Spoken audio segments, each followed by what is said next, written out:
ಮಹಾಪ್ರಭು, ನಿಮ್ಮ ಜೊತೆಯಲ್ಲಿ ಸಾವಿರಾರು ಮಹಾಸೂರರಾದ ರಾಕ್ಷಸ ವೀರರಿರುವಾಗ ನೀವು ಅಂಜುವ ಅಗತ್ಯವೇ ಇಲ್ಲ ಮಹಾಪ್ರಭು. ಪ್ರಭುಗಳೇ, ನಿಮಗೆ ಈ ಯುದ್ಧದಲ್ಲಿ ಶ್ರಮ ಪಡುವ ಅಗತ್ಯವಿಲ್ಲ. ತಾವು ನಿಶ್ಚಿಂತೆಯಿಂದ ಅರಮನೆಯಲ್ಲಿರಿ. ಮಹಾಬಾಹು, ನಿಮ್ಮ ಪುತ್ರನೂ ಆದ ಇಂದ್ರಜಿತನು ಎಲ್ಲ ಶತ್ರುಗಳನ್ನು ಸಂಹಾರ ಮಾಡಿ ವಿಜಯವನ್ನು ಸಾಧಿಸಬಲ್ಲ. ಪರಮೇಶ್ವರನನ್ನು ಕುರಿತು ಘನಾದ ಯಜ್ಞವನ್ನು ಮಾಡಿ ವಿಶೇಷವಾದ ವರವನ್ನು ಪಡೆದ ನಿಮ್ಮ ಮಗನಾದ ಇಂದ್ರಜಿತ್ ಇರುವಲ್ಲಿ ನೀವೇಕೆ ಚಿಂತಿಸುವಿರಿ ಮಹಾಪ್ರಭು? ಮಹಾಪ್ರಭು, ನಮ್ಮ ಇಂದ್ರಜಿತು ದೇವರಾಜನಾದ ಇಂದ್ರನನ್ನೇ ಲಂಕೆಗೆ ಸೆರೆ ಹಿಡಿದು ತಂದ. ಪಿತಾಮಹನಾದ ಬ್ರಹ್ಮದೇವನ ಆದೇಶದಿಂದ ತಾನೇ ಇಂದ್ರನನ್ನು ಅವನನ್ನು ಮುಕ್ತಗೊಳಿಸಿತ್ತು. ಅದಕ್ಕಾಗಿ ಈ ಮಹತ್ ಕಾರ್ಯಕ್ಕಾಗಿ ನಮ್ಮ ಇಂದ್ರಜಿತುವನ್ನೇ ಕಳಿಸಿಕೊಡಿ ಪ್ರಭು.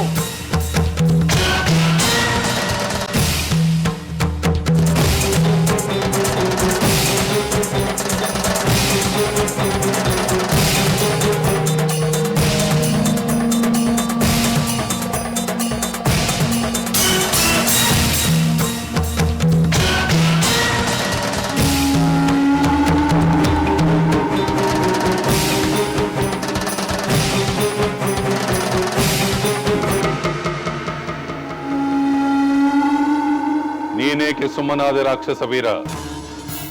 ವಿಭೀಷಣ ಹೊರಗಿನವನಲ್ಲ, ನನ್ನ ಸಹೋದರ. ಲಂಕೆಯ ಹಿತಕ್ಕಾಗಿ ಏನಾದರೂ ಸಲಹೆಯನ್ನು ನೀಡುತ್ತಾನೆ. ಅದನ್ನು ಸ್ವೀಕರಿಸುವುದು ಬಿಡುವುದು ನನಗೆ ಮಾತ್ರ ಸೇರಿದ್ದು. ನೀನು ಮುಂದುವರಿಸು. ನಮ್ಮ ಅಭಿಪ್ರಾಯ ಇಷ್ಟೇ ಪ್ರಭು. ಆ ವಾನರ ಸೈನ್ಯ ಸಹಿತವಾಗಿ ಆ ಮಾನವ ರಾಮನನ್ನು ನಮ್ಮ ಇಂದ್ರಜಿತು ಒಬ್ಬನೇ ನಾಶ ಮಾಡಬಲ್ಲನು. ಆದ್ದರಿಂದ ಆ ವಾನರರ ಮತ್ತು ಮಾನವರ ಆಕ್ರಮಣಕ್ಕೆ ನೀವು ಕಿಂಚಿತ್ತು ಚಿಂತಿಸಬೇಕಾಗಿಲ್ಲ ಪ್ರಭು. ಜಯ ಖಂಡಿತ ನಿಮ್ಮದೇ. ಭಲೆ ಭಲೆ, ನಿಮ್ಮೆಲ್ಲರ ಅಭಿಪ್ರಾಯಗಳನ್ನು ಕೇಳಿ ನನಗೆ ಅತೀವ ಸಂತಸವಾಗಿದೆ. ನನ್ನ ನಿರ್ಧಾರಕ್ಕೆ ನಿಮ್ಮೆಲ್ಲರ ಬೆಂಬಲ ದೊರೆತಂತಾಗಿದೆ. ಇಂದಿಗೆ ಈ ಸಭೆಯನ್ನು ಮುಕ್ತಾಯಗೊಳಿಸುತ್ತಿದ್ದೇನೆ. ಅಗ್ರಜ, ಈ ಸಭೆಯಲ್ಲಿ ಬುದ್ಧಿವಂತರು ಪ್ರಾಜ್ಞರು ಇನ್ನೂ ಹಲವರಿದ್ದಾರೆ. ಅವರೆಲ್ಲರ ಅಭಿಪ್ರಾಯಗಳನ್ನು ಕೇಳಬೇಕು. ಅಂದರೆ ಪ್ರಾಜ್ಞನಾದ ನೀನು ನಿನ್ನ ಅಭಿಪ್ರಾಯವನ್ನು ತಿಳಿಸಲೇ ಇಲ್ಲಿಗೆ ಬಂದಿರುವಂತಿದೆ. ಹೌದು, ಅದು ನನ್ನ ಪರಮ ಕರ್ತವ್ಯವೆಂದು ಭಾವಿಸಿ ಬಂದಿದ್ದೇನೆ. ಆಗಲೇ ನಿನ್ನ ಸಲಹೆಯನ್ನು ಕೇಳೋಣವಂತೆ. ಆದರೆ ಈ ಸಭೆಯಲ್ಲ, ಮುಂದಿನ ಸಭೆಯಲ್ಲಿ.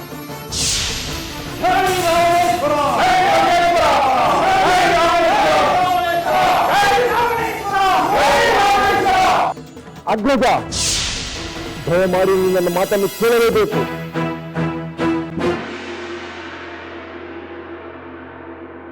ಅಗ್ರಜ, ದಯಮಾಡಿ ನನ್ನ ಮಾತನ್ನು ಕೇಳಲೇಬೇಕು.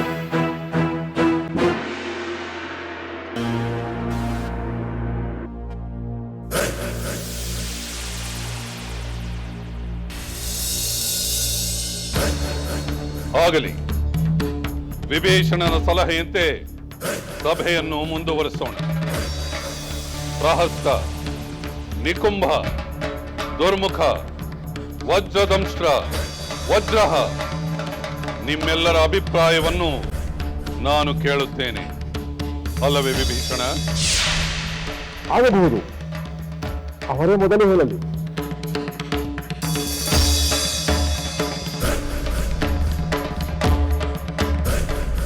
ಮಹಾಪ್ರಭು, ದೇವದಾನವ ಗಂಧರ್ವರನ್ನು ಪಿಶಾಚ ಪಕ್ಷಿ ಸರ್ಪಗಳನ್ನು ಪರಾಜಯಗೊಳಿಸಲು ನಾವು ಸಮರ್ಥರಾಗಿದ್ದೇವೆ.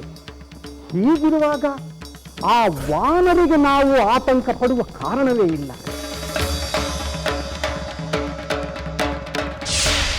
ಮಹಾಪ್ರಭು, ನಾವು ಶತ್ರುವಿನ ನಿರೀಕ್ಷೆ ಇಲ್ಲದೆ ನಿರಾತಂಕವಾಗಿದ್ದಂಥ ಸಂದರ್ಭದಲ್ಲಿ ಆ ಹನುಮಂತ ನಮ್ಮನ್ನು ವಂಚಿಸಿದ. ಇಲ್ಲವಾದರೆ ಆ ಕಪಿ ಇಲ್ಲಿಂದ ಜೀವಂತವಾಗಿ ಹೋಗಲು ಸಾಧ್ಯವಿತ್ತೆ ಮಹಾಪ್ರಭು. ಇಂದು ನಾಳೆ ಎಂದೆಂದಿಗೂ ಆ ವಾನರರಿಂದ ನಿಮಗೆ ಆಪತ್ತು ಸಂಭವಿಸಿದಂತೆ ಮಾಡುತ್ತೇನೆ. ವಾನರರು ಬಂದಿರುವುದು ದುರಾಕ್ರಮಣಕ್ಕೆ, ಅದು ಅಕ್ಷಮ್ಯ.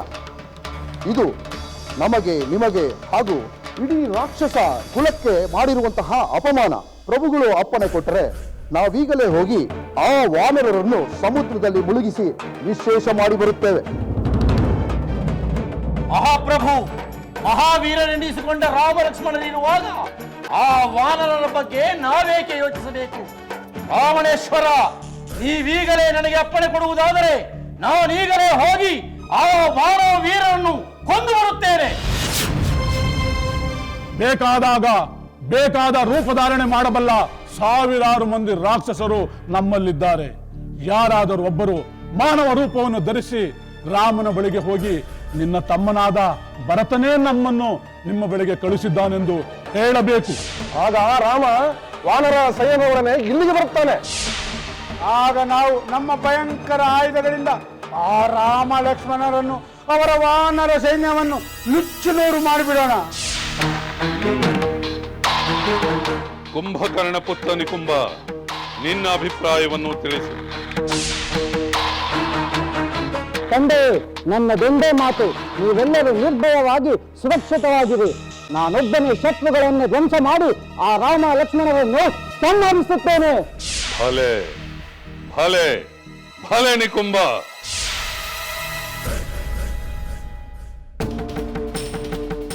ಲಂಕೇಶ್ವರ, ಈ ಲಂಕೆಯ ಹಿತದೃಷ್ಟಿಯಿಂದ, ಈ ಲಂಕೆಯಲ್ಲಿರುವ ಎಲ್ಲರ ಹಿತದೃಷ್ಟಿಯಿಂದ ನನ್ನ ಸಹೋದರನು ಲಂಕಾಧಿಪತಿಯಾದ ನಿನ್ನ ಶ್ರೇಯವಿಲಾಸೆಗಾಗಿ ಕೆಲವು ಮಾತುಗಳನ್ನು ಹೇಳಲು ಅಪ್ಪಣೆ ಕೊಡಬೇಕು.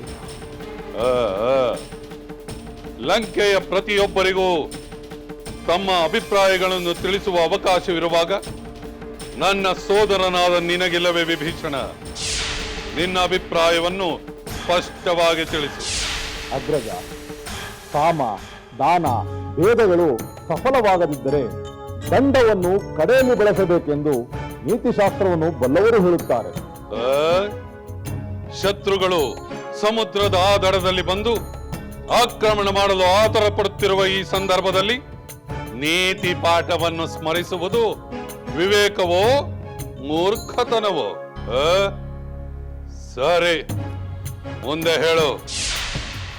ಅಗ್ರಜ, ನೀತಿ ಬಲ್ಲವನು ಅಜಾಗರೂಕನಾದ ಶತ್ರುವಿನ ಮೇಲೆ ಪರಾಕ್ರಮ ತೋರುತ್ತಾನೆ, ಇತರ ಶತ್ರುಗಳಿಂದ ಆಕ್ರಮಣಕ್ಕೊಳಗಾದವನ ಮೇಲೆ ಪರಾಕ್ರಮ ತೋರುತ್ತಾನೆ, ಅಥವಾ ದೈವಿಕ ಆಪತ್ತುಗಳಿಗೆ ಒಳಗಾದವನ ಮೇಲೆ ಪರಾಕ್ರಮ ತೋರುತ್ತಾನೆ. ಆದರೆ ಈಗ ಅಂಥ ಪ್ರಸಂಗವಿಲ್ಲ. ಅಂದರೆ ಏನು ನಿನ್ನ ಮಾತಿನ ಅರ್ಥ ವಿಭೀಷಣ? ದುರ್ಬಲನಾದವನ ಮೇಲೆ ಪರಾಕ್ರಮ ತೋರಿಸಿದರೆ ಮಾತ್ರ ಗೆಲುವು ಎಂದು ನಿನ್ನ ಅಭಿಪ್ರಾಯವೇ? ಅಗ್ರಜ, ನೀನು ಶತ್ರು ಎಂದು ಭಾವಿಸಿರುವ ಆತ ಮಹಾಪ್ರಬಲನೆಂದು ನಿನಗೆ ನೆನಪು ಮಾಡಿಕೊಡುತ್ತಿದ್ದೇನೆ. ಶ್ರೀರಾಮನು ಅಜಾಗರೂಕನಾದ ಶತ್ರುವಲ್ಲ. ಆತ ಸಕಲ ಸಿದ್ಧತೆಗಳನ್ನು ಮಾಡಿಕೊಂಡು ಸೇನಾ ಸಹಿತವಾಗಿ ಬಂದಿದ್ದಾನೆ. ಕೇವಲ ಕ್ರೋಧದಿಂದ ಅವನು ಯುದ್ಧಕ್ಕೆ ಬಂದವನಲ್ಲ, ಸಕಾರಣವಾಗಿ ಸಮರ್ಥರ ಸಹಕಾರದೊಂದಿಗೆ ಆಗಮಿಸಿದ್ದಾನೆ. ಸ್ವತಃ ಮಹಾಪರಾಕ್ರಮಿಯಾದ ಶ್ರೀರಾಮನನ್ನು ಪರಾಜಯಗೊಳಿಸುವುದು ಅಸಾಧ್ಯ. ವಿಭೀಷಣ, ಇನ್ನೂ ಯುದ್ಧವೇ ಆರಂಭವಾಗಿಲ್ಲ. ಶತ್ರುವು ನಮಗಿಂತ ಪ್ರಬಲನೆಂದು ಹೇಗೆ ನಿರ್ಧಾರ ಮಾಡಿದೆ? ಅಗ್ರಜ, ಯುದ್ಧ ಮಾಡಿಯೇ ರಾಮ ಪ್ರಬಲನೆಂದು ತಿಳಿಯಬೇಕಾಗಿಲ್ಲ. ರಾಮಚಂದ್ರ ಈ ಹಿಂದೆ ತೋರಿದ ಪರಾಕ್ರಮಗಳು ನಮಗೆ ಎಚ್ಚರಿಕೆಯಾಗಿರಬೇಕು. ಅವನ ದೂತ ಹನುಮಂತ ಈ ಲಂಕೆಯಲ್ಲಿ ಮಾಡಿದ ಸಾಹಸಗಳನ್ನು ನಾವು ಗಮನಿಸಬೇಕು. ಎಲ್ಲಕ್ಕಿಂತ ಮುಖ್ಯವಾಗಿ 100 ಯೋಜನ ವಿಸ್ತಾರದ ಸಾಗರವನ್ನು ದಾಟಿ ಆ ಹನುಮಂತ ಈ ಲಂಕೆಗೆ ಬರುವನೆಂದು ಯಾರು ಊಹೆ ಮಾಡಿದ್ದರು? 100 ಯೋಜನ ವಿಸ್ತಾರದ ಸಾಗರವನ್ನು ದಾಟಿ ಆ ಹನುಮಂತ ಈ ಲಂಕೆಗೆ ಬರುವನೆಂದು ಯಾರು ಊಹೆ ಮಾಡಿದ್ದರು? ಅನಿರೀಕ್ಷಿತವಾದ ಚಂಡಮಾರುತದಂತೆ ಬಂದು ಕಪಿಯ ಚಾಪಲ್ಯವನ್ನು ತೋರಿಸಿ ದಾಂಧಲೆ ಮಾಡಿದ ಆ ಕಪಿಯ ಕಾರ್ಯದ ಮೇಲೆ ರಾಮನ ಪರಾಕ್ರಮವನ್ನು ಅಳೆಯಬೇಡ. ಇದು ಅನಿರೀಕ್ಷಿತ ಚಂಡಮಾರುತವಲ್ಲ, ನಿರೀಕ್ಷಿತ ಚಂಡಮಾರುತ. ಕೇವಲ ಒಬ್ಬ ವಾನರನು ಇಷ್ಟೆಲ್ಲ ಅನಾಹುತಗಳನ್ನು ಮಾಡಬಹುದಾದರೆ ಕೋಟಿ ಕೋಟಿ ವಾನರರು ಬಂದರೆ ಎಷ್ಟೆಲ್ಲ ಅನಾಹುತಗಳನ್ನು ಮಾಡಬಹುದು ಎಂಬ ಎಚ್ಚರಿಕೆಯನ್ನು ಹೇಳಿ ಹೋಗಿದ್ದಾನೆ. ಅದರಂತೆ ಈಗ ಅವರೆಲ್ಲರೂ ಬಂದು ಸೇರಿದ್ದಾರೆ. ನಮ್ಮ ಬಳಿಯೂ ಕೋಟಿ ಕೋಟಿ ರಾಕ್ಷಸ ಸೈನ್ಯವಿದೆ. ಆತುಳ ಪರಾಕ್ರಮಿಗಳಾದ ಹಲವಾರು ರಾಕ್ಷಸ ವೀರರಿದ್ದಾರೆ. ಅಗ್ರಜ, ಶಸ್ತ್ರಾಸ್ತ್ರ ನಿಪುಣತೆ ಮೇಲಿನಿಂದಲೇ ಬಲಪರಾಕ್ರಮಗಳನ್ನು ನಿರ್ಧರಿಸಲಾಗುವುದಿಲ್ಲ. ಧರ್ಮದ ಬಲವೂ ಮುಖ್ಯವಾಗುತ್ತದೆ. ಧರ್ಮದ ಬೆಂಬಲವಿದ್ದ ಸೈನ್ಯದ ಬಲವೂ ಹೆಚ್ಚಾಗುತ್ತದೆ, ಅದರ ಜಯದ ಸಾಧ್ಯತೆಯೂ ಹೆಚ್ಚಾಗಿರುತ್ತದೆ. ಅಂದರೆ ರಾಮನು ನನಗಿಂತ ಪರಾಕ್ರಮಿ ಎಂದು ನಿನ್ನ ಭಾವನೆಯೇ? ಹೌದು ಅಗ್ರಜ, ಏಕೆಂದರೆ ರಾಮನ ಧರ್ಮಪತ್ನಿಯನ್ನು ನೀನು ಅಪಹರಿಸಲು ಅವನು ನಿನಗೆ ಯಾವ ಅಪರಾಧ ಮಾಡಿದ್ದ? ಅವನು ನಮ್ಮ ದಾಯಾದಿಗಳಾದ ಖರದೂಷಣರನ್ನು ಸಂಹರಿಸಿದ್ದು ಯಾವ ಧರ್ಮದ ಬೆಂಬಲದಿಂದ? ಕೊಲ್ಲಲು ಬಂದವನಿಂದ ಆತ್ಮರಕ್ಷಣೆ ಮಾಡಿಕೊಳ್ಳುವ ಅಧಿಕಾರ ಪ್ರತಿಯೊಬ್ಬರಿಗೂ ಇದೆ. ಖರದೂಷಣರ ಸಾವು ಆ ಕಾರಣದಿಂದ ಸಂಭವಿಸಿದ್ದ ಹೊರತು ಶ್ರೀರಾಮ ಅವರನ್ನು ವಿನಾಕಾರಣ ಕೊಲ್ಲಲಿಲ್ಲ. ಆದರೆ ಏ ರಾವಣ, ಆ ಖರದೂಷಣರಷ್ಟು ದುರ್ಬಲನಲ್ಲ ಎಂಬುದು ಆ ರಾಮನಿಗೆ ತಿಳಿದಿಲ್ಲ. ಅಧರ್ಮದಿಂದ ಈಗಾಗಲೇ ನೀನು ದುರ್ಬಲನಾಗಿರುವುದು ನಿನಗೇ ಕಾಣುತ್ತಿಲ್ಲ ಅಗ್ರಜ. ಯಾವುದು ಅಧರ್ಮ? ಪರಸ್ತ್ರೀಯರ ಅಪಹರಣ ಅಧರ್ಮ. ಅದು ಪಾಪ ಕಾರಣ, ಆತ್ಮವಿನಾಶಕ, ಅಪಕೀರ್ತಿಗೆ ಮೂಲ. ವಿವೇಚನ, ಮುಗಿದು ಹೋದ ವಿಷಯಗಳ ಬಗ್ಗೆ ಚರ್ಚಿಸಲು ನಾವೆಲ್ಲೇ ಸಭೆ ಸೇರಿಲ್ಲ.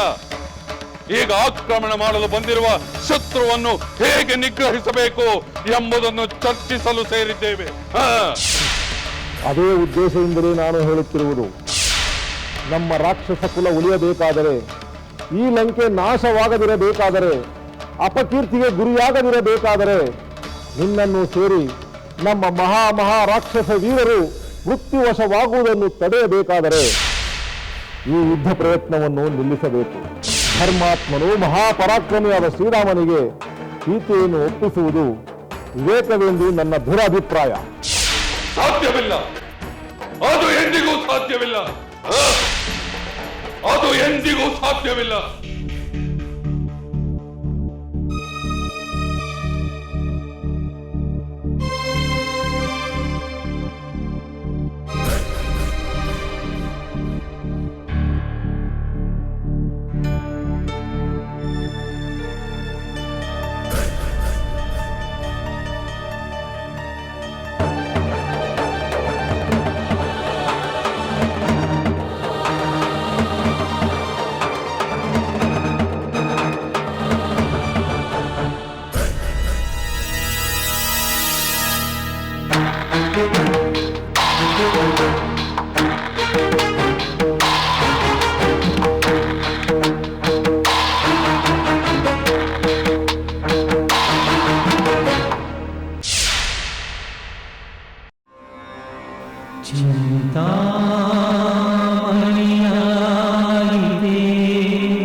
ಸೀತೆ ವಿಯೋಗದ ಚಿಂತೆ ಕಳೆವ ಚಿಂತಾಮಣಿಯಾಯಿತೆ.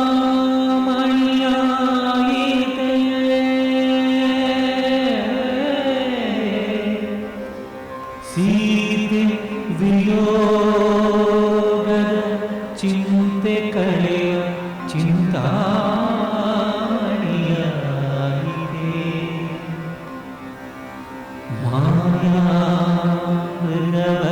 ಕಂಡಂದು ಮರೆಯಾದ ಸೀತೆ ದುರ್ಗರಾಕ್ಷಸನಿಗೆ ಸೆರೆಯಾದ ಸೀತೆ.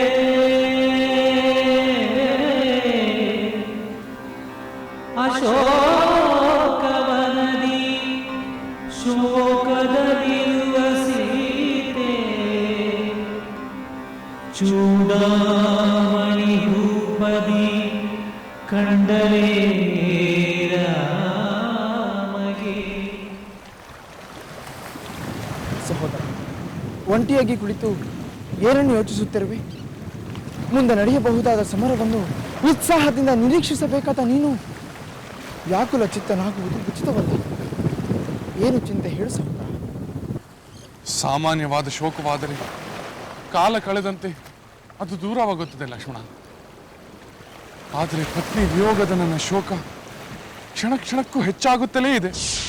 ಸಹೋದರ, ಆ ಶೋಕ ಅಂತ್ಯವಾಗುವ ಕಡೆಯ ಘಟ್ಟದಲ್ಲಿದ್ದೇವೆ. ಅತ್ತಿಗೆಯನ್ನು ಕಾಣಲು ಹೆಚ್ಚು ಸಮಯವಿಲ್ಲವೆಂದು ತಿಳಿದು ಸಮಾಧಾನ ತಂದೆವು. ನಾವು ನಮ್ಮ ಗುರಿಗೆ ಹತ್ತಿರ ಬಂದಿದ್ದೇವೆ. ನನ್ನ ಸೀತೆ ನಮಗೆ 100 ಯೋಜನೆಗಳ ದೂರದಲ್ಲಿದ್ದಾಳೆ ಲಕ್ಷ್ಮಣ. ನನ್ನ ಪತ್ನಿ ಅಪಹೃತಳಾದ ಎಂಬ ದುಃಖ ಒಂದು ಪಟ್ಟಾದರೆ, ಅವಳು ಇಷ್ಟು ಕಾಲ ನನ್ನಿಂದ ದೂರವಿದ್ದಾಳೆ ಎಂಬ ದುಃಖ 100 ಪಟ್ಟು ಅಧಿಕವಾಗಿದೆ ಲಕ್ಷ್ಮಣ. ಆ ದುಃಖ ನಿವಾರಣೆಯಾಗುವ ಮುಹೂರ್ತ ಸಮೀಪಿಸಿದೆ ಎಂದು ಸಮಾಧಾನ ತಂದುಕೊಳ್ಳಲೇಬೇಕು ಸಹೋದರ. ಹೌದು ಲಕ್ಷ್ಮಣ, ನಾನು ಈಗ ಸಮಾಧಾನ ತಂದುಕೊಂಡು ಕಾರ್ಯಪ್ರವೃತ್ತನಾಗಬೇಕು.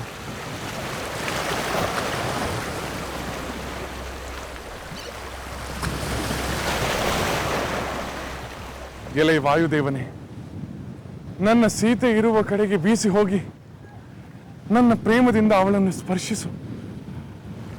ಅವಳ ದೇಹದ ಸುಗಂಧವನ್ನು ಹೊತ್ತು ತಂದು ನನಗೆ ಸಂತೋಷಗೊಳಿಸು. ನನ್ನ ಸೀತೆ ಅಲ್ಲಿದ್ದರು, ನಾನು ಇಲ್ಲಿದ್ದರು, ನಮ್ಮಿಬ್ಬರನ್ನು ಒಂದೇ ಭೂಮಿಯು ಧಾರಣೆ ಮಾಡಿದೆ. ನನ್ನ ಸೀತೆ ಜೀವಂತವಾಗಿರುವಳೆಂಬ ವಾರ್ತೆಯನ್ನು ಪ್ರಿಯನಾದ ಹನುಮಂತ ತಂದ ಮೇಲೆ ನಾನು ಜೀವಿಸಲು ಸಾಧ್ಯವಾಗಿದೆ ಲಕ್ಷ್ಮಣ, ಸಾಧ್ಯವಾಗಿದೆ. ಸಹೋದರ, ನಿನ್ನ ದುಃಖದ ಮನಸ್ಥಿತಿಯಿಂದ ಹೊರಗೆ ಬಾ. ನಮಗಾಗಿ ಸನ್ನದ್ಧರಾಗಿರುವ ಅಪಾರ ಸಂಖ್ಯೆಯ ವಾನರರಿಗೆ ನೀನೇ ಉತ್ಸಾಹ ತುಂಬಬೇಕು. ನೀನು ಶೌರ್ಯೋತ್ಸಾಹದಿಂದ ಸಿದ್ಧನಾಗಬೇಕು. ರಾಕ್ಷಸರ ಮೇಲೆ ನಿನ್ನ ಅಪ್ರತಿಮವಾದ ಪರಾಕ್ರಮವನ್ನು ಪ್ರದರ್ಶಿಸಬೇಕು. ಶತ್ರುಯೋಚಿತನಾಗಿ ವರ್ತಿಸಬೇಕು. ದುಷ್ಟ ಶಿಕ್ಷಣದ ನಿನ್ನ ಕರ್ತವ್ಯವನ್ನು ಯಶಸ್ವಿಯಾಗಿ ಪೂರೈಸಬೇಕು. ಹೌದು ಲಕ್ಷ್ಮಣ, ಇದು ಪರಾಕ್ರಮ ಪ್ರದರ್ಶನದ ಸಮಯ. ನನ್ನ ಸೀತೆಯನ್ನು ಅಪಹರಿಸಿದ ಆ ದುಷ್ಟ ರಾಕ್ಷಸ ರಾವಣನ ಮೇಲೆ ಆಕ್ರೋಶ ತೋರಬೇಕಾದ ಸಮಯ. ಹೌದು, ಆ ರಾವಣನ ಸಂಹಾರವಾಗುವವರೆಗೆ ದುಃಖವಿರಬಾರದು, ವಿಶ್ರಾಂತಿಯೂ ಬೇಕಾಗಿಲ್ಲ.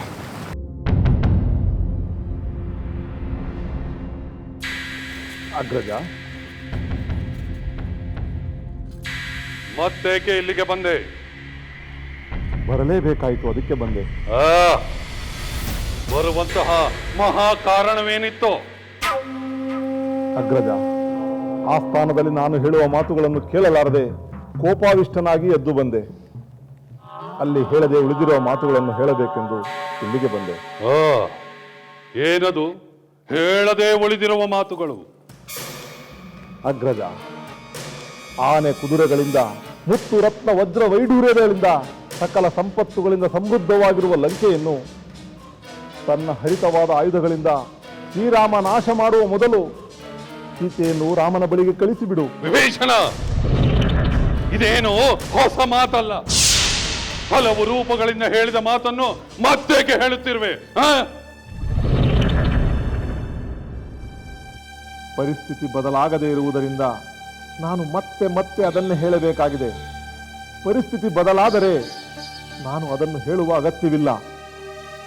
ಅಗ್ರಜ, ನೀನು ರಾಮನಿಗೆ ಸೀತೆಯನ್ನು ಒಪ್ಪಿಸಿಬಿಟ್ಟರೆ ಜನರಲ್ಲಿ ಮೂಡಿರುವ ಆತಂಕದ ಭಾವನೆ ಮರೆಯಾಗುತ್ತದೆ. ಒಪ್ಪಿಸದಿದ್ದರೆ ಲಂಕೆಯ ಸರ್ವನಾಶವಾಗುತ್ತದೆ. ನಮ್ಮ ರಾಕ್ಷಸ ವಂಶವು ನಿರ್ವಂಶವಾಗುತ್ತದೆ. ಇದು ಹಳೆಯ ಮಾತೆ. ಅಗ್ರಜ, ನೀನು ನನಗೆ ಹಿರಿಯನಾಗಿರುವುದರಿಂದ, ನಿನ್ನ ಶ್ರೇಯಸ್ಸಿನ ಅಭಿಲಾಷೆಯಿಂದ ನಾನು ಮತ್ತೆ ಮತ್ತೆ ಪ್ರಯತ್ನಿಸುತ್ತಿದ್ದೇನೆ. ನೀನು ನನ್ನ ಸಹೋದರನಾಗಿ ಹಲವು ಕಾಲ ಸುಖ ಸಂತೋಷದಿಂದ ಬಾಳಬೇಕೆಂದು ಬಯಸುತ್ತೇನೆ. ಅಗ್ರಜ, ದಯಮಾಡಿ ನೀನು ಸೀತೆಯನ್ನು ರಾಮನಿಗೆ ಒಪ್ಪಿಸಿ ಈ ಲಂಕೆಯನ್ನು ಉಳಿಸು, ನೀನೂ ಉಳಿದುಕೋ. ವಿಭೀಷಣ, ನೀನು ಹದ್ದು ಮೀರಿ ವರ್ತಿಸುತ್ತಿರುವೆ. ಹಿರಿಯ ಸೋದರನನ್ನು ಅಪಮಾನಿಸುತ್ತಿರುವೆಯಾ? ಅಗ್ರಜ, ಅಪಮಾನವೆಂದು ಭಾವಿಸಬೇಡ, ಅಭಿಮಾನವೆಂದು ಹೇಳು. ಧೀಮಂತನಾದ ರಾವಣನು ಜೀವಂತವಾಗಿರಲೆಂದು ಬಯಸುವುದನ್ನು ಅಪಮಾನವೆಂದು ಭಾವಿಸಿ ಅಪಮೃತ್ಯುವನ್ನು ಸ್ವಾಗತಿಸಬೇಡ. ಅಪಮೃತ್ಯು ಮೃತ್ಯುವನ್ನೇ ಗೆದ್ದ ಈ ದಶಕಂಠ ರಾವಣನಿಗೆ ಅಪಮೃತ್ಯುವೆ. ಅಗ್ರಜ, ಆವೇಶ ಬೇಡ, ಕೋಪವನ್ನು ಬಿಡು, ಸಹನೆಯಿಂದ ಆಲೋಚಿಸು. ಕೋಪವೇ ಎಲ್ಲ ಪಾಪ ಕಾರ್ಯಗಳಿಗೂ ಪ್ರಚೋದಿಸುತ್ತದೆ, ಧರ್ಮವನ್ನು ಮರೆಸುತ್ತದೆ. ಲಂಕಾಧಿಪತಿ, ಧರ್ಮ ಮಾರ್ಗದಲ್ಲಿ ನಡೆಯುವವನಿಗೆ ಸುಖವೂ ಸತ್ಕೀರ್ತಿಯೂ ಲಭಿಸುತ್ತದೆ. ಮಹಾಶಕ್ತಿವಂತನಾದ ನೀನು ಮಹಾಧರ್ಮಾತ್ಮನೂ ಎನಿಸಿಕೋ. ಪುತ್ರ ಬಾಂಧವರೊಡನೆ ಚಿರಕಾಲ ಬದುಕು. ದಯಮಾಡಿ ಸೀತೆಯನ್ನು ರಾಮನ ಬಳಿಗೆ ಕಳಿಸಿಬಿಡು.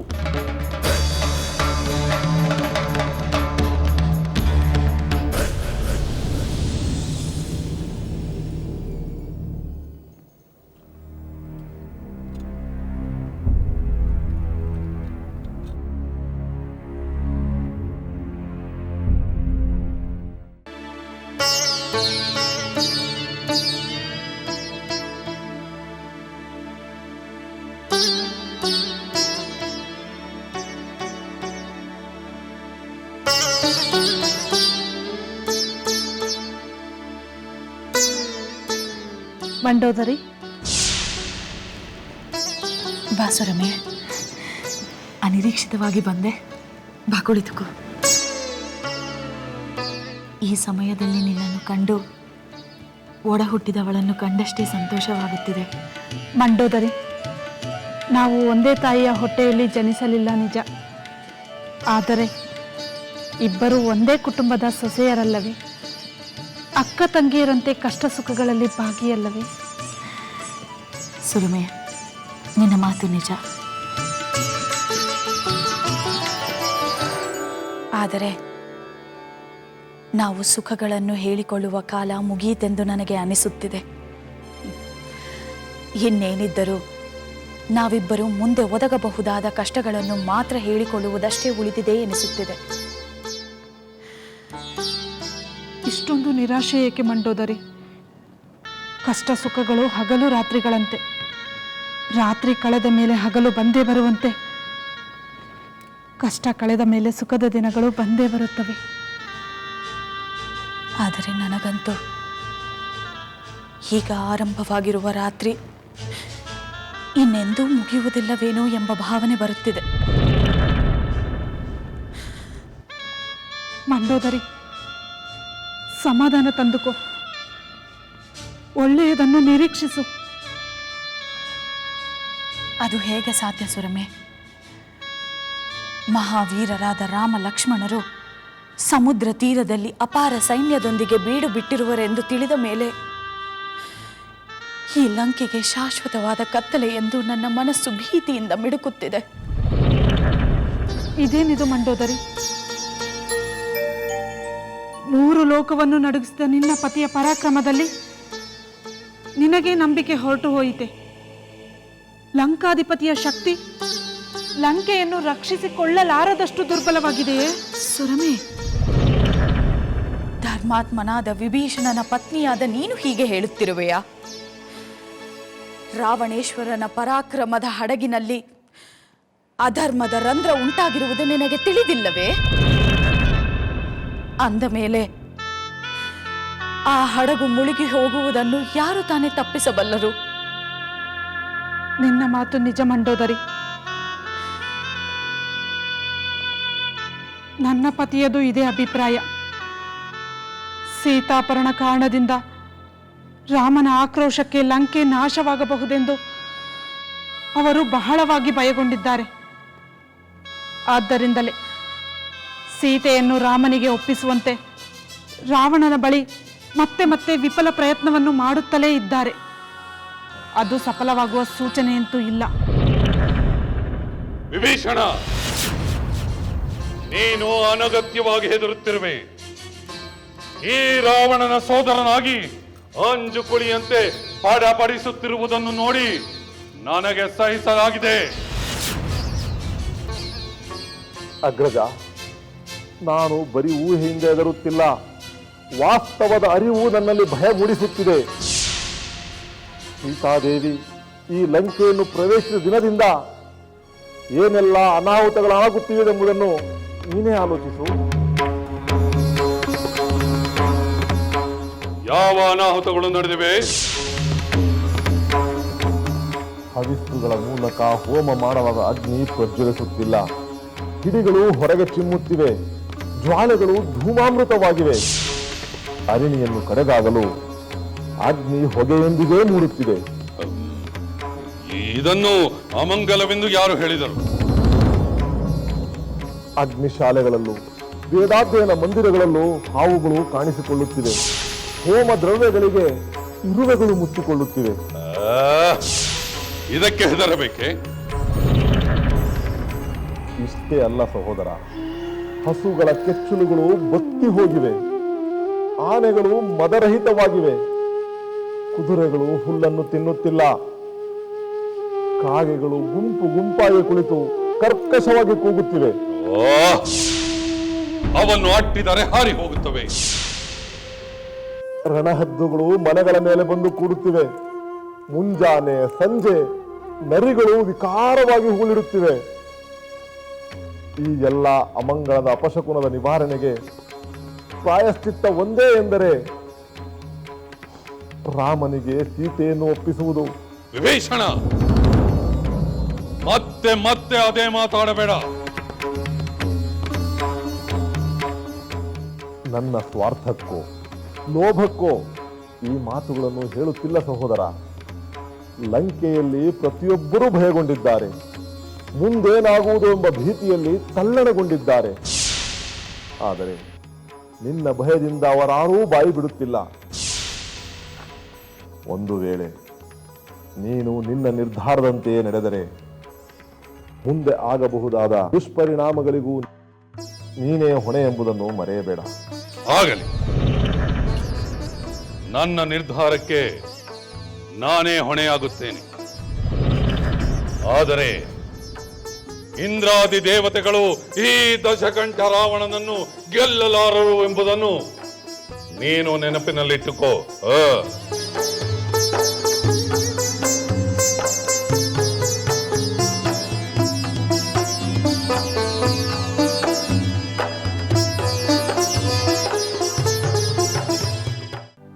ನಾನು ಸಹ ನಿತ್ಯ ಈ ವಿಫಲ ಪ್ರಯತ್ನವನ್ನು ಮಾಡುತ್ತಿದ್ದೇನೆ ಸುರಮೆ.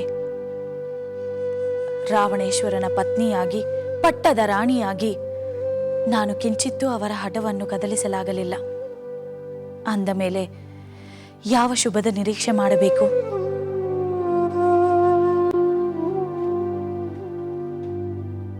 ಹಾಗೆಂದು ನಾವು ತಡೆಯುವ ಪ್ರಯತ್ನ ಬಿಡಬಾರದು. ರಾವಣೇಶ್ವರನ ಈ ದುಡುಕಿನ ಪರಿಣಾಮವನ್ನು ಅರ್ಥ ಮಾಡಿಕೊಳ್ಳುವಂತೆ ಮಾಡಲು ನಾವು ಕಡೆಯವರೆಗೂ ಪ್ರಯತ್ನ ಮಾಡಲೇಬೇಕು. ಎಷ್ಟು ಬೇಕಾದರೂ ಪ್ರಯತ್ನ ಪಡಬಹುದು. ಆದರೆ ಅದರಿಂದ ಫಲ ದೊರಕುವ ಯಾವ ಸೂಚನೆಯೂ ಇಲ್ಲವಲ್ಲ. ಬೇರೆ ಯಾರಿಂದಲಾದರೂ ಹೇಳಿಸಿದರೆ? ಅವರು ಯಾರ ಮಾತನ್ನು ಕೇಳುವುದಿಲ್ಲವಲ್ಲ. ಹೆತ್ತ ತಾಯಿಯ ಮಾತನ್ನಾದರೂ ಕೇಳುವುದರೇನೋ ನೋಡಬೇಕು. ನಾವು ಅವರ ಬಳಿ ಹೋಗಿ ಹೇಳಿಕೊಂಡರೆ ಅವರಾದರೂ ತಮ್ಮ ಪುತ್ರನ ಈ ಪಾಪದ ದಾರಿಯಿಂದ ಹಿಂದಿರುಗಿಸಬಹುದೇನೋ? ನನಗಂತೂ ಯಾವ ನಂಬಿಕೆಯೂ ಬರುತ್ತಿಲ್ಲ. ಆದರೆ ನೀನು ಹೇಳಿದಂತೆ ಪ್ರಯತ್ನಿಸಲು ನನ್ನ ಅಭ್ಯಂತರವಿಲ್ಲ.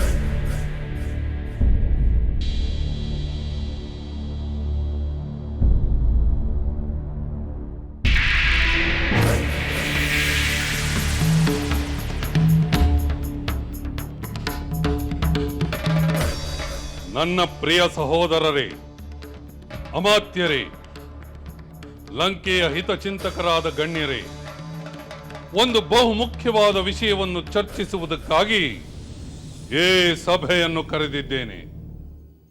ನಿಮ್ಮ ನಿರ್ಭೀತಿಯ ಮುಕ್ತವಾದ ಸ್ಪಷ್ಟ ಅಭಿಪ್ರಾಯ ನನಗೆ ಬೇಕು.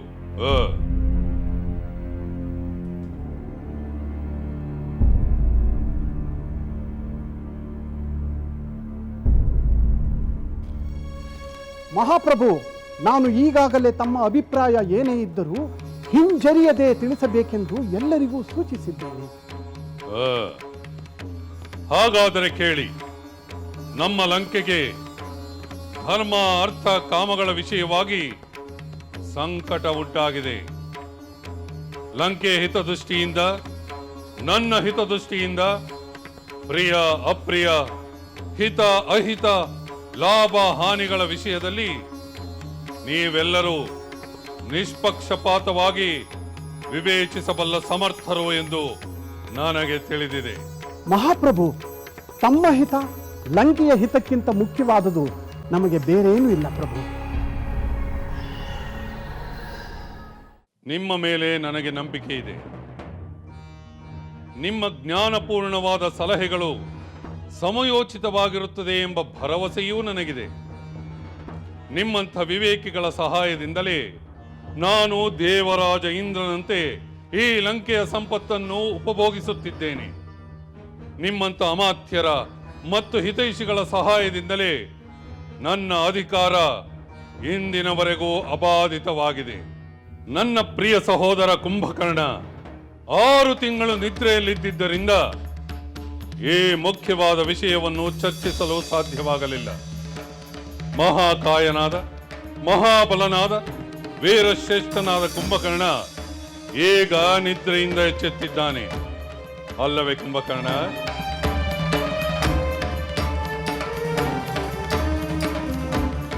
ಹೌದು ರಾವಣೇಶ್ವರ, ಬ್ರಹ್ಮದೇವನ ವರಪ್ರಸಾದದಿಂದ ನನ್ನ ಸುದೀರ್ಘ ನಿದ್ದೆಯಿಂದ ನಾನು ಈಗ ತಾನೇ ಎಚ್ಚರಗೊಂಡಿದ್ದೇನೆ.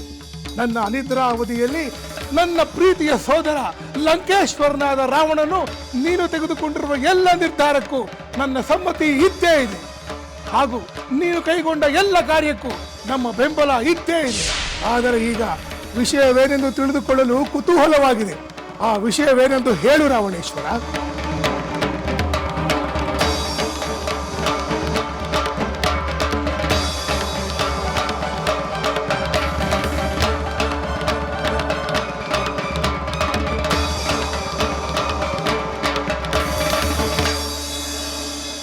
ನನ್ನ ಅನಿದ್ರಾ ಅವಧಿಯಲ್ಲಿ ನನ್ನ ಪ್ರೀತಿಯ ಸೋದರ ಲಂಕೇಶ್ವರನಾದ ರಾವಣನು ನೀನು ತೆಗೆದುಕೊಂಡಿರುವ ಎಲ್ಲ ನಿರ್ಧಾರಕ್ಕೂ ನನ್ನ ಸಮ್ಮತಿ ಇದ್ದೇ ಇದೆ. ಹಾಗೂ ನೀನು ಕೈಗೊಂಡ ಎಲ್ಲ ಕಾರ್ಯಕ್ಕೂ ನಮ್ಮ ಬೆಂಬಲ ಇದ್ದೇ ಇದೆ. ಆದರೆ ಈಗ ವಿಷಯವೇನೆಂದು ತಿಳಿದುಕೊಳ್ಳಲು ಕುತೂಹಲವಾಗಿದೆ. ಆ ವಿಷಯವೇನೆಂದು ಹೇಳು ರಾವಣೇಶ್ವರ. ಹೇಳುತ್ತೇನೆ ಕುಂಭಕರ್ಣ, ಹೇಳುತ್ತೇನೆ. ರಾಕ್ಷಸದ ಸಂಚಾರ ಭೂಮಿಯಾದ ದಂಡಕಾರಣ್ಯದಿಂದ ಜನಕಪುತ್ರಿಯೂ ರಾಮಪತ್ನಿಯೂ ಆದ ಸೀತೆಯನ್ನು ನಾನು ಲಂಕೆಗೆ ಕರೆತಂದಿದ್ದೇನೆ. ಕರೆತರಲ್ಲ ಸಹೋದರ, ಅಪಹರಿಸಿಕೊಂಡು ಬಂದೆ ಎಂದು ಹೇಳು. ಹೌದು, ಅಪಹರಿಸಿದೆ. ಅದಕ್ಕೆ ಬೇರೆಯ ಕಾರಣಗಳಿದೆ. ಆ ರಾಮನು ನಮ್ಮ ಸೋದರ ಸಂಬಂಧಿಗಳಾದ ಹರ ದೂಷಣರನ್ನು ಕೊಂದು ಹಾಕಿದ. ಆ ರಾಮನ ಸೋದರ ಲಕ್ಷ್ಮಣ ನಮ್ಮ ಪ್ರಿಯ ಸಹೋದರಿ ಶೂರ್ಪನಖಿಯ ಕಿವಿ ಮೂಗುಗಳನ್ನು ಕೊಯ್ದು ವಿರೂಪಗೊಳಿಸಿದ. ಅದಕ್ಕೆ ಪ್ರತೀಕಾರವಾಗಿ ಆ ಸೀತೆಯನ್ನು ಅಪಹರಿಸಿ ತಂದು ನಮ್ಮ ಅಶೋಕವನದಲ್ಲಿ ಇರಿಸಿದ್ದೇನೆ. ಅಗ್ರಜ ರಾವಣೇಶ್ವರ, ಇದು ಬರೀ ಪ್ರತೀಕಾರದ ಅಪಹರಣವೋ ಅಥವಾ ಎಲ್ಲ ಸ್ತ್ರೀಯರನ್ನು ಮೋಹಿಸಿದಂತೆ ಆ ಸೀತೆಯನ್ನು ಕೂಡ ಮೋಹಿಸಿದೆಯೋ? ಸೋದರ ಕುಂಭಕರ್ಣ, ಸತ್ಯವನ್ನು ಹೇಳುವುದಕ್ಕೆ ನನಗೆ ಯಾವ ಸಂಕೋಚವೂ ಇಲ್ಲ. ಆ ಸೀತೆ ನಿಜಕ್ಕೂ ತ್ರಿಲೋಕ ಸುಂದರಿ. ಅಂತ ಸುಂದರಿಯನ್ನು ನಾನು ಎಂದೂ ಕಂಡಿರಲಿಲ್ಲ. ತುಪ್ಪದಾಹುತಿಯಿಂದ ದೀಪ್ತವಾದ ಅಗ್ನಿ ಜ್ವಾಲೆಯಂತೆ, ಸೂರ್ಯನ ಪ್ರಭೆಯಂತೆ, ಉಜ್ವಲ ತೇಜಸ್ಸಿನಿಂದ ಕಂಗೊಳಿಸುತ್ತಿರುವ ಆ ವಿಶಾಲ ನೇತ್ರಗಳುಳ್ಳ ಆ ಸೀತೆಯನ್ನು ನೋಡಿ ನಾನು ಮೋಹ ಪರವಶನಾಗಿದ್ದೇನೆ. ಕಾಮದೇವನ ಅಧೀನನಾಗಿದ್ದೇನೆ. ಅಗ್ನಿಜ್ವಾಲೆ ಮುಟ್ಟಿದವರನ್ನು ಸುಟ್ಟು ಬಿಡುವುದು ಸತ್ಯವಲ್ಲವೇ ಸಹೋದರ? ಪರಸ್ತ್ರೀಗೆ ಪರವಶನಾಗುವುದರಿಂದ ಆಗಬಹುದಾದ ಪರಿಣಾಮಗಳನ್ನು ಯೋಚಿಸಬೇಕಾಗುತ್ತದೆ. ಹೌದು, ಪರಿಣಾಮವಾಗಿದೆ. ಆ ಸೀತೆಯ ಮೇಲಿನ ಮೋಹ ಸದಾ ಅವಳನ್ನು ಯೋಚಿಸುವಂತೆ ಮಾಡಿದೆ. ನನ್ನ ಮನಃಶಾಂತಿಯನ್ನು ಕದಡಿದೆ. ನನಗೆ ಬೇರಾವ ಸುಖ ಭೋಗಗಳಲ್ಲೂ ಆಸಕ್ತಿಯೇ ಇಲ್ಲದಂತೆ ಮಾಡಿದೆ. ಅಂದರೆ ಆ ರಾಮಪತ್ನಿಯಾದ ಸೀತೆ ನಿನಗೆ ಒಲಿದಿಲ್ಲವೇ? ಇಲ್ಲ ಸಹೋದರ, ಇಲ್ಲ. ಅದೇ ನನ್ನ ಈ ಅಶಾಂತಿಗೆ ಕಾರಣವಾಗಿದೆ. ಲೋಕಗಳನ್ನೇ ಗೆದ್ದ ನಾನು ಈ ವಿಷಯದಲ್ಲಿ ಸೋಲುತ್ತಿದ್ದೇನೆ. ಮತ್ತೆ ಮತ್ತೆ ನನ್ನ ಪ್ರಯತ್ನ ವಿಫಲವಾಗುತ್ತಿದೆ. ಆಕೆಯು ಸದಾ ತನ್ನ ಪತಿಯ ಧ್ಯಾನದಲ್ಲಿಯೇ ಮುಳುಗಿರುತ್ತಾಳೆ.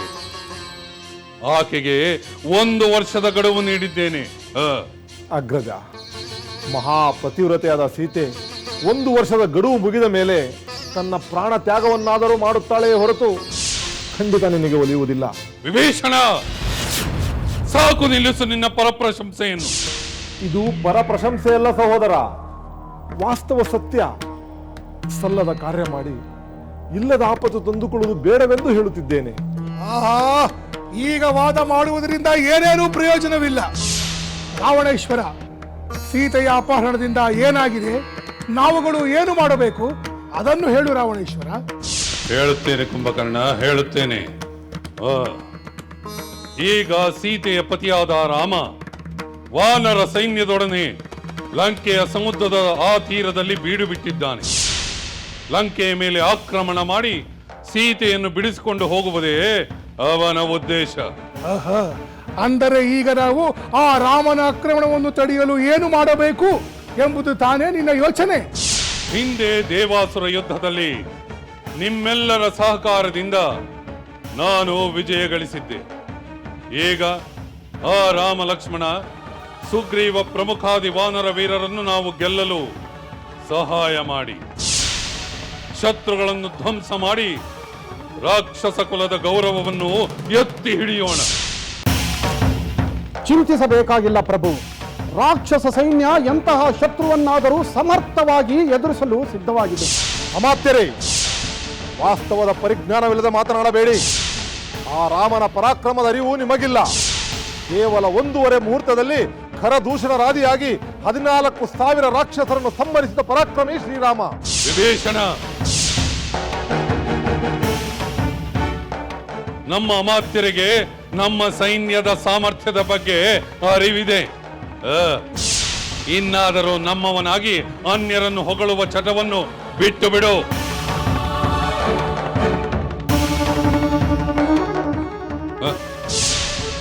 ಪ್ರಿಯ ಬಂಧುಗಳೇ, ನಾನು ಸೀತೆಯನ್ನು ಬಿಟ್ಟು ಕೊಡಲು ಬದಲು ಆ ರಾಮ ಲಕ್ಷ್ಮಣರನ್ನು ಸಂಹರಿಸಲು ಬೇಕು. ಅಂತಹ ಸೂಕ್ತ ಉಪಾಯವನ್ನು ಚರ್ಚಿಸಿ ನನಗೆ ಹೇಳಿ. ಅಗ್ರಜ, ನಾನು ಹೀಗೆ ಹೇಳುತ್ತೇನೆ ಎಂದು ಅನ್ಯತಾ ಭಾವಿಸಬೇಡ. ನೀನು ಸೀತೆಯನ್ನು ಅಪಹರಣ ಮಾಡುವುದಕ್ಕೆ ಮೊದಲೇ ಅದರನ್ನುಂಟಾಗುವ ಸಾಧಕ ಬಾಧಕಗಳ ಬಗ್ಗೆ ಪರ್ಯಾಲೋಚಿಸಿ ನಿರ್ಧಾರ ಮಾಡಬೇಕಾಗಿತ್ತು. ಉಗಮ ಸ್ಥಾನದಿಂದ ಹರಿದು ಹೋದ ನದಿಯ ನೀರನ್ನು ಪುನಃ ತೀರಕ್ಕೆ ತರಲು ಸಾಧ್ಯವೇ ಇಲ್ಲ. ನೀನು ಸೀತೆಯನ್ನು ಅಪಹರಿಸುವ ಮೊದಲು ನಮ್ಮೆಲ್ಲರೊಡನೆ ಸಮಾಲೋಚಿಸಬೇಕಿತ್ತು. ಆದರೆ ಈಗ ಕಾಲ ಮೀರಿದೆ, ಪರಿಸ್ಥಿತಿ ವಿಷಮಿಸಿದೆ. ಈ ಮಂತ್ರಾಲೋಚನಾ ಸಭೆಯಿಂದ ಏನೇನು ಪ್ರಯೋಜನವಿಲ್ಲ. ಅದಕ್ಕೆ ಕಾರಣವೇನೆಂದು ನಾನು ಮೊದಲೇ ಹೇಳಿದೆನಲ್ಲ ಕುಂಭಕರ್ಣ. ಇದು ನೀನು ನಿದ್ರೆಯಲ್ಲಿರುವಾಗ ನಡೆದು ಹೋದ ಘಟನೆ. ಅಗ್ರಜ, ಯಾರು ಮೋಹಪೌರುಷರಾಗಿ ಮೊದಲು ಮಾಡಬೇಕಾದ ಕರ್ತವ್ಯವನ್ನು ಕೊನೆಯಲ್ಲಿ ಮಾಡುತ್ತಾನೋ, ಕೊನೆಯಲ್ಲಿ ಮಾಡಬೇಕಾದ ಕರ್ತವ್ಯವನ್ನು ಮೊದಲು ಮಾಡುತ್ತಾನೋ ಅಂಥವನಿಗೆ ನೀತಿ ಅನೀತಿಗಳ ತಾರತಮ್ಯವೇ ತಿಳಿದಿರುವುದಿಲ್ಲ. ಕುಂಭಕರ್ಣ, ಈ ನೀತಿ ಅನೀತಿಗಳು ನನಗೆ ಮುಖ್ಯವಲ್ಲ. ನನ್ನ ಸೋದರಿಯ ದುಃಖ, ಖರದೂಷಣರ ಸಾವು ನನ್ನಲ್ಲಿ ಪ್ರತೀಕಾರದ ಕಿಚ್ಚೆಬ್ಬಿಸಿ ನಾನು ಈ ಕಾರ್ಯವನ್ನು ಮಾಡುವಂತೆ ಮಾಡಿತು. ಅದು ಸರಿ ಅಗ್ರಜ. ಆಕ್ರೋಶದಲ್ಲಿ ಅವಿವೇಕ ನಡೆದೇ ಬಿಡುತ್ತದೆ. ಆಮೇಲಾದರೂ ನೀನು ಆ ಸೀತೆಯನ್ನು ರಾಮನಿಗೊಪ್ಪಿಸದೆ ಅವಳ ಮೇಲೆ ಮೋಹಗೊಂಡಿರುವೆ ಎಂದರೆ ಅದು ಎಷ್ಟರ ಮಟ್ಟಿಗೆ ಸರಿ? ಪರಿಣಾಮದ ಅರಿವಿಲ್ಲದೆ ಎಂಥ ಅವಿವೇಕದ ಅಚಾತುರ್ಯವನ್ನೇ ಮಾಡಿಬಿಟ್ಟೆ. ನನ್ನ ದೃಷ್ಟಿಯಲ್ಲಿ ಸೀತೆ ಎಂಬುದು ಒಂದು ವಿಷಪೂರಿತವಾದ ಮಾಂಸವಿದ್ದಂತೆ. ತಿನ್ನಲು ಆಸೆ, ತಿಂದರೆ ಸಾವು. ಇದೇ ನಿನ್ನ ಪರಿಸ್ಥಿತಿ. ಆ ರಾಮನು ನಿನ್ನನ್ನು ಸಂಹರಿಸದೆ ಇನ್ನೂ ಉಳಿಸಿರುವುದು ನೋಡಿದರೆ ಅದು ನಿನ್ನ ಸೌಭಾಗ್ಯವೆಂದೇ ನನ್ನ ನಂಬಿಕೆ. ಕುಂಭಕರ್ಣ, ನಿನಗೂ ವಿಭೀಷಣನ ಗಾಳಿ ಬೀಸಿದೆ. ನನ್ನ ಶೌರ್ಯ ಸಾಹಸಗಳ ಮೇಲೆ ನಿನಗೆ ನಂಬಿಕೆ ಇಲ್ಲವೇ? ಸೋದರ, ನೀನೊಬ್ಬ ನನ್ನೊಡನಿದ್ದರೆ ಸಾಕು. ನಾನು ಯಾರಿಗೂ ಹೆದರುವುದಿಲ್ಲ. ಏನೇ ಆದರೂ ಸೀತೆಯನ್ನು ರಾಮನಿಗೆ ಹಿಂದಿರುಗಿಸುವ ಪ್ರಶ್ನೆಯೇ ಇಲ್ಲ.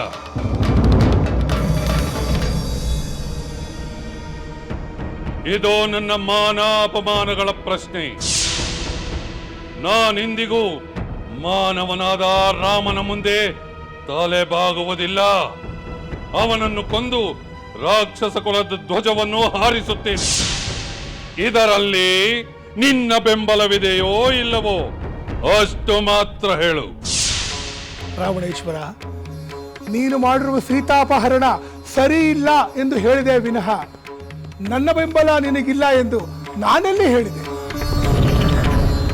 ನ್ಯಾಯವೋ ಅನ್ಯಾಯವೋ, ನೀತಿಯೋ ಅನೀತಿಯೋ, ನಿನ್ನ ಪರವಾಗಿ ಹೋರಾಡುವುದು ಸೋದರನಾದ ನನ್ನ ಕರ್ತವ್ಯ. ನಾನು ಅದನ್ನು ಪಾಲಿಸುತ್ತೇನೆ. ಭಲೆ ಭಲೆ ಕುಂಭಕರ್ಣ, ನನಗೆ ಆ ನಂಬಿಕೆ ಇತ್ತು. ಅಗ್ರಜ ರಾವಣೇಶ್ವರ, ನಿನ್ನ ಶತ್ರು ನನ್ನ ಶತ್ರು. ನಿನ್ನ ವೈರಿಗಳು ಯಾರೇ ಆಗಿರಲಿ, ಅಗ್ನಿ, ಇಂದ್ರ, ವಾಯು, ವರುಣ, ಯಮ, ಕುಬೇರ, ಯಾರೇ ನಿನ್ನ ಶತ್ರುಗಳಾಗಿರಲಿ, ನಿನಗಾಗಿ ನಾನು ಅವರನ್ನು ಯುದ್ಧ ಮಾಡಿಯೇ ಮಾಡುತ್ತೇನೆ. ಅವರನ್ನು ಧ್ವಂಸಗೊಳಿಸುತ್ತೇನೆ. ಪರ್ವತ ಸಮಾನನಾದ ಈ ದೇಹ, ಹರಿತವಾದ ಶೂಲಗಳುಳ್ಳ ನನ್ನ ಈ ಗರ್ಜನೆಯನ್ನು ಕೇಳಿ ಆ ದೇವೇಂದ್ರನೇ ನಡಗಿ ಹೋಗುತ್ತಾನೆ. ಆ ರಾಮನನ್ನು ನನ್ನ ಮೊದಲನೆಯ ಬಾಣದಿಂದ ಪ್ರಹರಿಸಿ ಎರಡನೆಯ ಬಾಣ ಬಿಡುವುದರೊಳಗಾಗಿ ಅವನ ರಕ್ತವನ್ನು ಹೀರಿಬಿಡುತ್ತೇನೆ. ಇದು ನಿಶ್ಚಯವು. ನೀನು ನಿಶ್ಚಿಂತೆಯಿಂದ ಇರು. ಅಬ್ಬಾ ಸೋದರ ಕುಂಭಕರ್ಣ, ನನಗೆ ಈಗ ಸಮಾಧಾನವಾಯಿತು. ಅಗ್ರಜ, ನೀನು ಧೈರ್ಯವಾಗಿರು. ನಾನು ಆ ರಾಮ ಲಕ್ಷ್ಮಣ ವಾನರ ಸಮೂಹವನ್ನು ನುಂಗಿ ಬಿಡುತ್ತೇನೆ. ಸೋದರ, ನಿನ್ನ ಮಾತುಗಳು ಅಮೃತಪಾನ ಮಾಡಿದಷ್ಟು ಆನಂದವಾಗಿದೆ. ಅಮೃತ ರಾಕ್ಷಸರಿಗಿಲ್ಲ ರಾವಣೇಶ್ವರ. ನೀನು ವಾರುಣಿ ಮದ್ಯಪಾನ ಮಾಡಿ ಸುಖದಿಂದಿರು. ಪ್ರಜೆಗಳ ರಕ್ಷಣೆಗೆ ಗಮನ ಕೊಡು. ನಾನು ಆ ರಾಮನನ್ನು ಯಮಪುರಿಗೆ ಅಟ್ಟಿದರೆ ಆ ಸೀತೆಯು ನಿನಗೊಲಿಯದೆ ಇನ್ನೆಲ್ಲಿ ತಾನೇ ಹೋದಾಳು.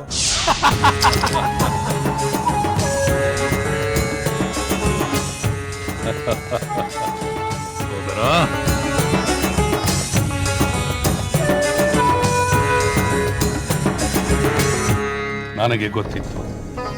ನನಗೆ ಗೊತ್ತಿತ್ತು ನನ್ನ ಮನದಾಳದ ಮಾತುಗಳನ್ನೇ ನೀನು ಹೇಳಿದೆ. ಭಲೆ,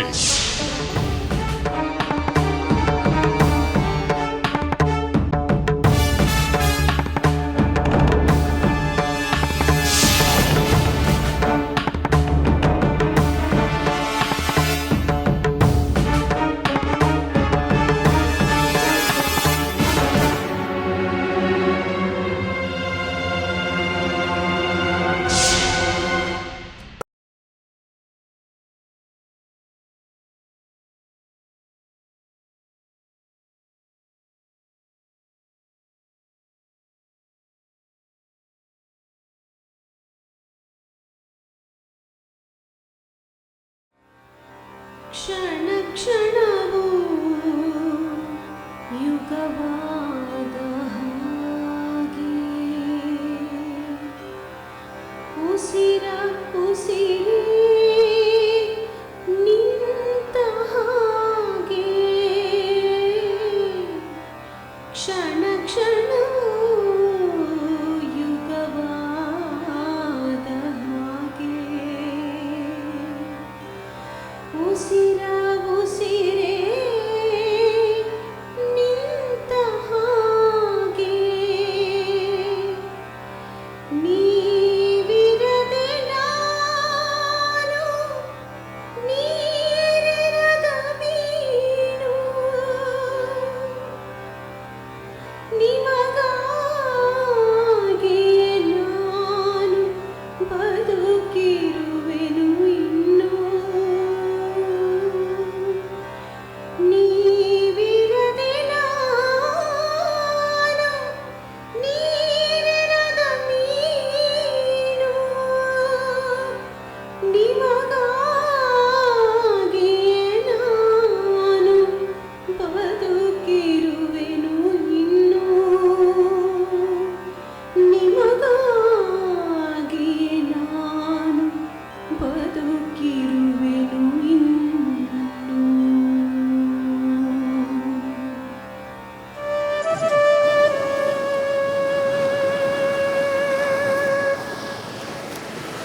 ಸಹೋದರ, ಈಗ ಸಾಗರವನ್ನು ದಾಟಿ ಲಂಕೆಯನ್ನು ಸೇರುವುದಷ್ಟೇ ಉಳಿದಿದೆ. ಆ ಲಂಕೆಯನ್ನು ಸೇರಿದ ಮೇಲೆ ಆ ದುಷ್ಟ ರಾವಣನ ಸಂಹಾರ ಮಾಡುವುದು ಹೇಗೆ ಎಂಬ ಚಿಂತೆ ಬಾಧಿಸುತ್ತದೆ. ಆದರೆ ಮುಂದಿನ ಯುದ್ಧದ ಚಿಂತೆಯನ್ನು ನೀನು ಈಗಲೇ ಮಾಡುತ್ತಿರುವಂತಿದೆ.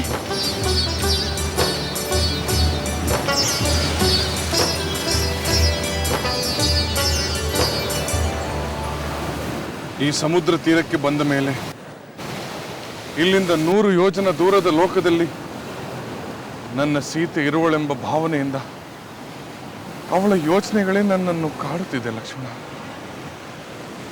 ಆ ವಿರಹದ ಬೇಗೆ ಹಗಲು ರಾತ್ರಿ ನನ್ನನ್ನು ಸುಡುತ್ತಿದೆ. ಈ ಸಮುದ್ರದಲ್ಲಿ ಮುಳುಗಿದರೆ ನನ್ನ ತಾಪ ಕಳೆದು ಹೋಗುತ್ತದೋ ಏನು?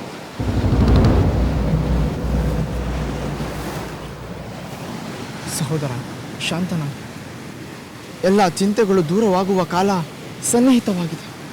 ಸಮಾಧಾನ ತಂದು. ಲಕ್ಷ್ಮಣ, ನನ್ನ ಸೀತೆ ಜೀವಂತವಾಗಿರುವೆಂಬ ವಾರ್ತೆಯನ್ನು ಹನುಮಂತನಿಂದ ತಿಳಿದ ಮೇಲೆ ನಾನು ಜೀವಿಸಿದ್ದೇನೆ. ಎಂದಿಗೆ ನನ್ನ ಶತ್ರು ಸಂಹಾರವಾಗಿ ನನ್ನ ಸೀತೆಯನ್ನು ಕಾಣುತ್ತೇನೋ ಎಂದು ನನ್ನ ಮನಸ್ಸು ಕಾತರಿಸುತ್ತಿದೆ.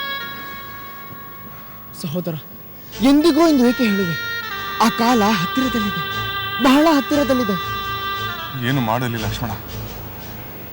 ಹನುಮಂತ ನನ್ನ ಸೀತೆ ಅಶೋಕವನದಲ್ಲಿ ಆ ರಾಕ್ಷಸಿಯರ ಮಧ್ಯೆ ಎಷ್ಟು ಕಷ್ಟಪಡುತ್ತಿರುವಳೆಂಬ ವಾರ್ತೆಯನ್ನು ಹೇಳಿದ ಮೇಲಿಂದ ತನ್ನ ಸಂಕಟ ಹೆಚ್ಚಾಗಿದೆ. ಅವಳನ್ನು ನೆನೆದು ನನ್ನ ಜೀವ ತಲ್ಲಣಿಸುತ್ತಿದೆ ಲಕ್ಷ್ಮಣ. ಸಹೋದರ, ಈ ನೋವು, ಸಂಕಟ, ತಲ್ಲಣ ಎಲ್ಲ ನಿವಾರಣೆಯಾಗಬೇಕಾದರೆ ಆ ದುಷ್ಟ ರಾವಣನ ಸಂಹಾರವಾಗಬೇಕು. ಹೌದು ಲಕ್ಷ್ಮಣ, ಆ ರಕ್ಕಸನ ಸಂಹಾರವಾಗಬೇಕು. ಇಡೀ ರಾಕ್ಷಸ ಕುಲವನ್ನೇ ವಿನಾಶ ಮಾಡಬೇಕು. ಕಪ್ಪು ಮೇಘಗಳ ಹಿಂದೆ ಮರೆಯಾದ ಚಂದ್ರ ಹೊರಬರುವಂತೆ ಆ ರಾಕ್ಷಸರ ಸೆರೆಯಿಂದ ನನ್ನ ಸೀತೆಯು ಹೊರಬರಬೇಕು. ಆ ರಾವಣನ ಎದೆಯಲ್ಲಿ ನನ್ನ ಬಾಣಗಳೇ ನಾಟಿಕೊಳ್ಳಬೇಕು. ನನ್ನ ಸೀತೆ ಹೊರಬರಬೇಕು ಲಕ್ಷ್ಮಣ.